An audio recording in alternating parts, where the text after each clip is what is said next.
अबेलीरे रोदाली पश्चिमले पाटपुली अबेलीरे रोदाली पश्चिमले पाटपुली हेउलिया रौदरी तुमार सायाती ओ हेउलिया रौदरी तुमार सायाती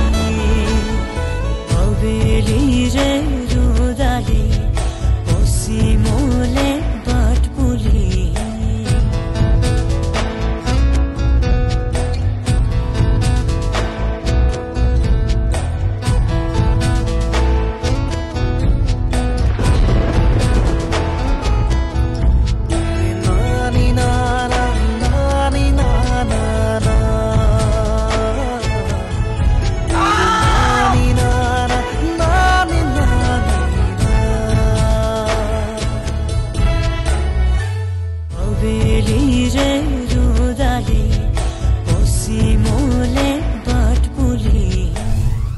হয় কিয়া এই ঠাইটুকুৰৰ পৰা সকলো ঘৰ উচ্ছেদ হ'ব লাগিব কামটো কৰোতে যাতে কোনো গণ্ডগোল নহয় আপুনি একো টেনচন নল'ব ইতিমধ্যে গোটেইখিনি কাম কৰি দিয়া হৈছে দেউতা স্কুল ঘৰৰ কাষত বহুত মানুহ গোট খাইছে কোনোবা ডাঙৰ অফিচাৰ আহিছে মাটিৰ জোখমাখ কৰিছে শুনিবলৈ পাইছোঁ সেই মাটিখিনিয়ে নহয় এই অঞ্চলৰ আমাৰ ঘৰৰ মাটিলৈকে তেওঁলোকে মাটি অবৈধভাৱে দখল কৰিব এয়া আমাৰ মোষ্ট বিউটিফুল কাপল দাদা আৰু বৌ দাদা হেপী এনিভাৰ্সাৰী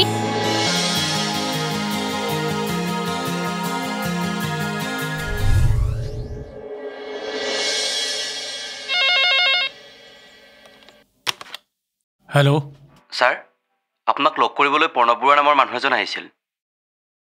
প্ৰণৱ বৰুৱা অঁ ঠিক আছে পঠিয়াই দিয়া ঠিক আছে sir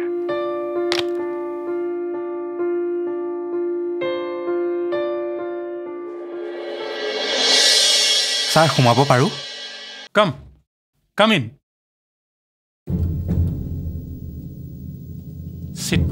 thank you sir Pranab Barua এজন বীমা এজেণ্ট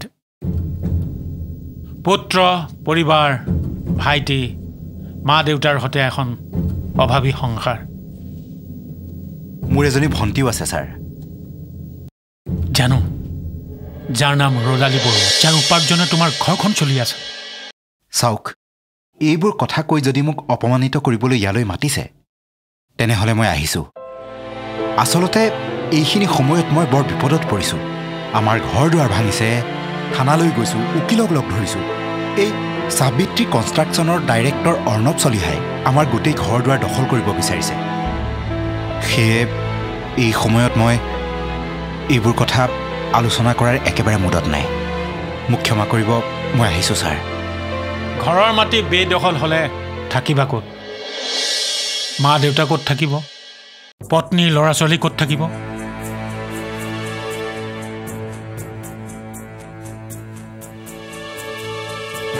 এটা সৰুকৈ ফ্লেট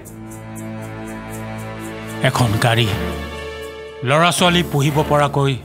কিছু উপাৰ্জন আপুনি মোক পুতৌ কৰিছে ছাৰ নাই তোমাক মই পুতৌ কৰা নাই চোৱা প্ৰণৱ এই অঞ্চলত মোৰ বহুকেইটা কোম্পানী আছে তাত হাজাৰতকৈ বেছি এমপ্লয়ী আছে ফেক্টৰী আছে গুডাউন আছে এই সকলো এমপ্লয়ীত যদি তুমি বীমা কৰোৱা ভাবাচোন কিমান কমিশ্যন পাবা তুমি ছাৰ আপুনি মোৰ কাৰণে ইমানকৈ কিয় চিন্তা কৰিছে মই জানো আপুনি এজন বিজনেছমেন আৰু এইটোও ভালদৰে জানো যে আপুনি প্ৰফিট নোহোৱাকৈ একো কামেই নকৰে গতিকে আপুনি মোৰ বাবে এইবোৰ কৰাৰ বিনিময়ত কি বিচাৰে সেইটো কওক তোমাৰ ভণ্টিজনীক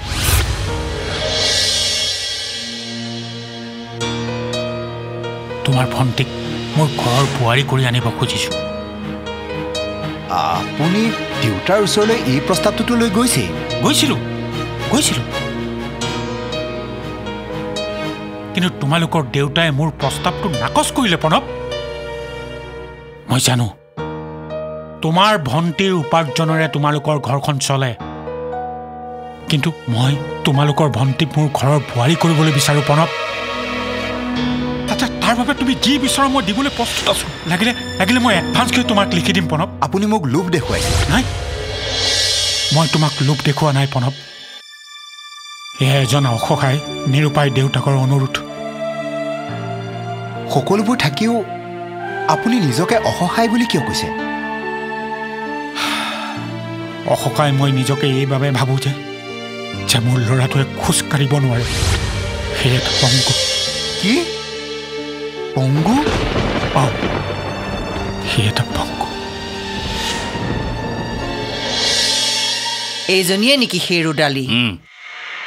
তাইয়ে তোক অপমান কৰিছিলে সেই স্কুল ঘৰটোত সেই ঠাইটুকুৰ খালী কৰিবলৈ মানুহ পঠিয়াইছোঁ যে সেইকাৰণে এই চব আমিতো আমাৰ কাম কৰিবই লাগিব সিহঁতৰ কাৰণে আমি ৰৈ থাকিম নেকি ঠিকেই কৈছ মৃগাংক এই এবছৰৰ ভিতৰত মই সেই স্কুল ঘৰটোত শ্বপিং মলটো চাব বিচাৰোঁ বাছ সিহঁতে যিয়েই নকক লাগিলে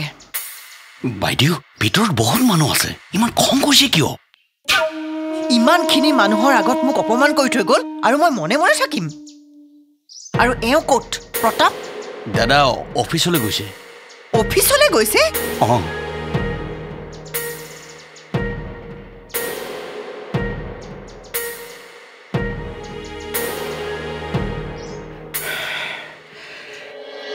হৰি ৰাম ৰাম ৰাম ৰাম হৰি ৰাম ৰাম ৰাম ৰাম ৰাম হৰি ৰাম ৰাম ৰাম ৰাম হৰি ৰাম ৰাম ৰাম ৰাম ৰাম হৰি ৰাম ৰাম ৰাম ৰাম হৰি ৰাম ৰাম ৰাম ৰাম ৰাম হেৰি ইফালে ঘৰ দুৱাৰ চব ভাঙি লৈ গৈ আছে আৰু আপুনি ইয়াত নাম লৈ আছে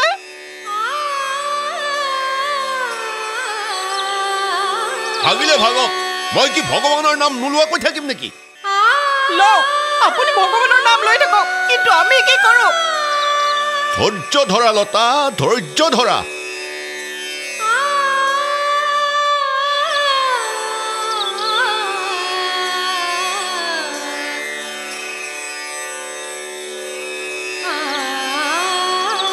বিশ্বাস ৰাখা মূৰৰ ওপৰত সেয়া ভগৱান আছে ভৰসা ৰাখা আজিলৈকেতো ভগৱানৰ ওপৰত ভৰসা কৰি আহিছোঁ কিন্তু এবাৰ আৰু আপোনাৰ ওপৰত ভৰসা কৰিব নোৱাৰো নে মা আপুনিতো দেউতাক জানেই তাৰপিছতো কিয় খং কৰে পৰিয়ালত ক'ত কি হৈ আছে সেইবোৰতো তেওঁ জনা দৰকাৰ চাব এদিন সকলো ঠিক হৈ যাব একো চিন্তা নকৰিব সকলো ঠিক হৈ যাব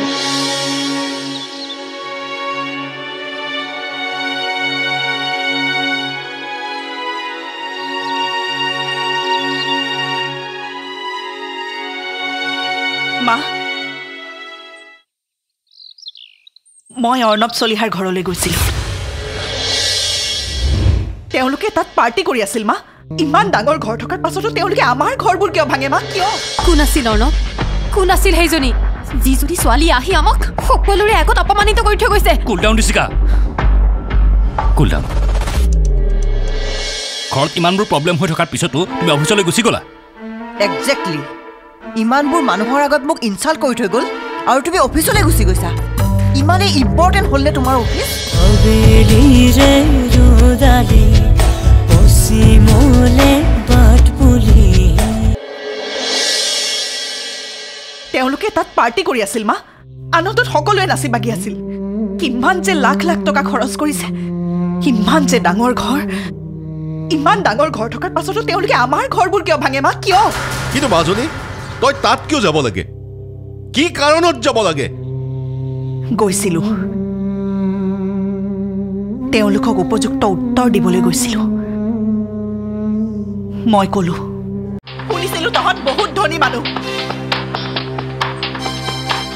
কিন্তু তহঁত আমাতকৈ বহুত দুখীয়া আমাৰ ঘৰৰ মুধচবোৰ ভাঙি তহঁত সুখত থাকিব পাৰে বুলি ভাবিছ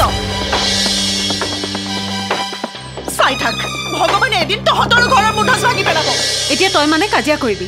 মাৰপিট কৰিবি সেই মানুহবোৰৰ বিৰুদ্ধে মাত মাতিবি প্ৰতিবাদটো কৰিবই লাগিব যি মন যায় তাকে কৰি থাকে সিহঁতক মই সুদাই নেৰো ইয়াৰ আগৰবাৰ চৰ মাৰিছিলোঁ এইবাৰ কি কৰোঁ চাই থাকা আমি সিহঁতৰ বিৰুদ্ধে মাত মাতিবই লাগিব কিন্তু মাজনী ইয়াৰ বাবে তই দুখত নপৰিলেই হ'ল আৰু নপৰো দেউতা সৰুৰে পৰা দেখোন তুমিয়েই শিকাইছিলা অন্যায়ৰ বিৰুদ্ধে মাত মাতিব লাগে অন্যায় সহ্য কৰি যোৱাজনো দোষী কিন্তু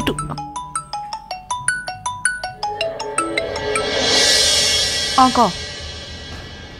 হয় নেকি ঠিক আছে মই গৈ আছোঁ এতিয়া আকৌ কলৈ যাওঁ ডান্স ক্লাছৰ পৰা আহোঁগৈ মা শ্ব' এটা আহিছে তাৰে কথা পাতি আহোঁ এই শ্ব'টো পালে টকা কেইটামান আহিব যা কিন্তু অলপ সাৱধানে যাবি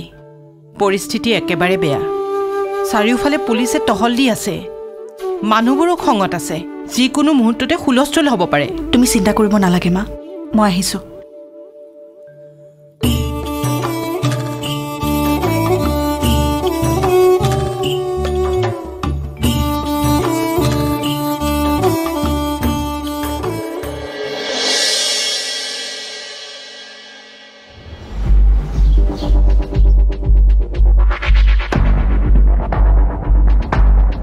কোন আছিল অৰ্ণৱ কোন আছিল সেইজনী যিজনী ছোৱালী আহি আমাক সকলোৰে আগত অপমানিত কৰি থৈ গৈছে কুল ডাউন দিছিকা কুল ডাউন তাইৰ লগত মোৰ পুৰণি শত্ৰুতা আছিল তাইৰ নাম ৰদালী বৰুৱা কি ৰদালী বৰুৱা সেইজনী নহয় জানো যিজনী ছোৱালীয়ে তোমাক আগতে এবাৰ হাত উঠাই থৈ গৈছে তাইৰ ইমান সাহস যে তাই পুনৰ আমাৰ ঘৰতে আহি তোমাক অপমানিত কৰি থৈ গৈছে ক'ত গৈছিলা অফিচলৈ গৈছিলোঁ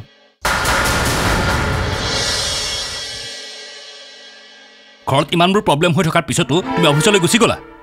একজেক্টলি ইমানবোৰ মানুহৰ আগত মোক ইনচাল্ট কৰি থৈ গ'ল আৰু তুমি অফিচলৈ গুচি গৈছা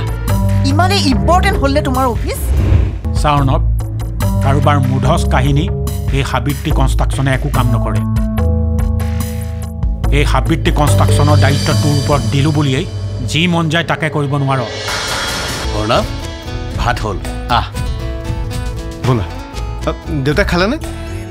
নাই খোৱা তই নোহোৱাকৈ জানো দেউতাই কোনোবা এদিন খায় তোৰ কাৰণে ৰৈ আছে তুমি কি বুলি ভাবিছা যে তোমাৰ আৰু দেউতাৰ প্লেনিংবোৰ মই একো বুজি নাপাওঁ নে মই কৰা তুমি এইবোৰ ঠিকেই কৈছোঁ আমি ঘৰত কিবা এটা পাৰ্টি এৰেঞ্জ কৰিলে এটা চিন ক্ৰিয়েট কৰি কেনেকৈ বন্ধ কৰিব লাগে সেইটো তোমাৰ আৰু দেউতাৰ পৰা শিকক কোনোবাই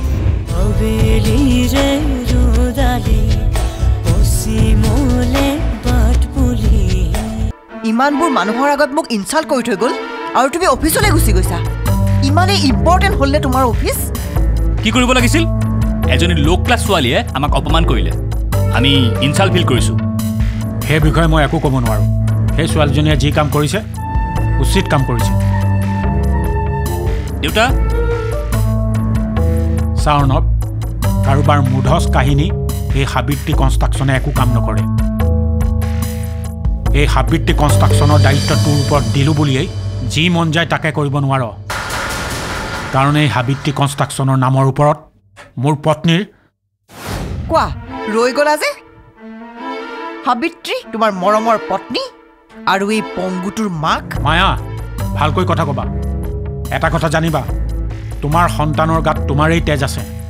ওপৰত ভগৱান আছে সকলো চাই আছে এটা কথা মনত ৰাখিবা যি কৰ্ম কৰিবা তাৰ ফল ভুগিবাই অৰ্ণৱ ইহঁতৰ ঘৰ দুৱাৰ সম্পূৰ্ণকৈ ভাঙি পেলা যাতে সিহঁতে আহি ফুটপাথত থাকিব লগা হয় তুমি চিন্তা নকৰিবা মা তুমি ভবাৰ দৰে হ'ব সিহঁতৰ ঘৰ দুৱাৰ চব ভাঙি ফুটপাথৰ ভিক্ষাৰী কৰি পেলাম মই কিন্তু মোৰ ডাঙৰ চিন্তা হৈছে দেউতাক লৈ দেউতাই তলে তলে কিবা ডাঙৰ প্লেন কৰি থকা নাইতো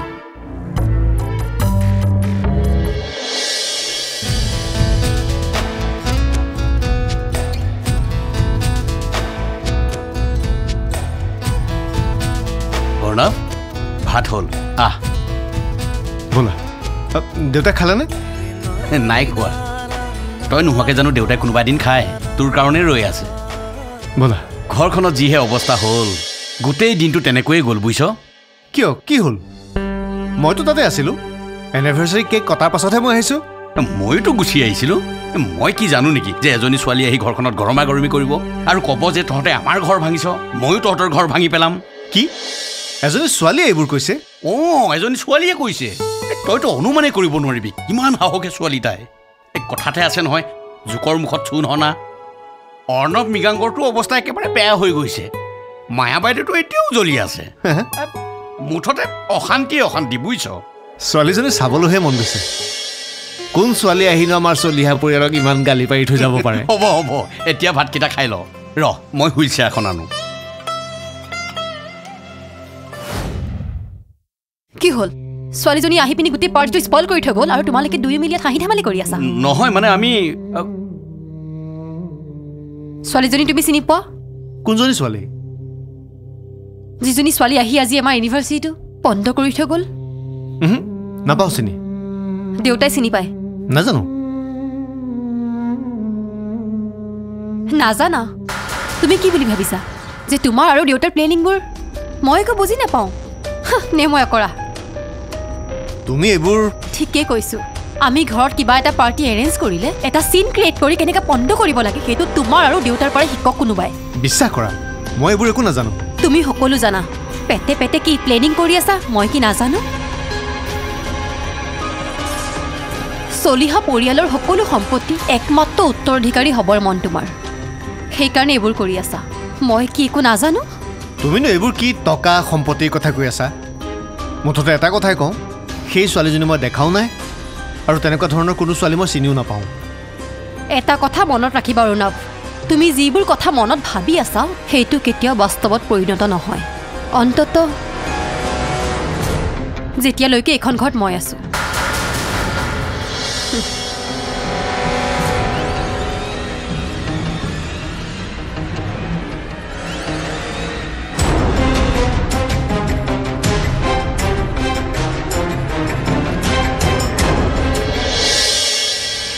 ৰদালি বাহঁতে নিজে গৈ চেয়ৰডাৰটো লৈ অহাৰ পিছত সিহঁতে আজি আকৌ কেনেকৈ গণ্ডগোলবোৰ কৰিবলৈ পালে? সেইবোৰ ডাঙৰ মানুহ, সেইবোৰৰ ওচৰত এইবোৰ কাগজ পত্ৰৰ কোনো মূল্য নাই। কিন্তু আমি কৰিম কি? থাকিম ক'ত? আৰে ফ্লেটত। ফ্লেট? ভাড়াত লৈ থাকিম। তই বলিয়া হোৱা নাইতো দাদা। কি হৈছেনো? কি ভাড়াত লোৱাৰ কথা কৈছা? ই কি বলকিছে চোৱাচোন গায়ত্ৰী। ই বোলে ফ্লেট ভাড়া লয়। বৌ ই পাগল হ'ল। হা কৰাচোন। চাও হা কৰা। ঠিকেইতো আছে। ঘৰ মোৱা গৰখীয়া বঞ্চিত আৰু তনোৱা ঘৰ মোৱা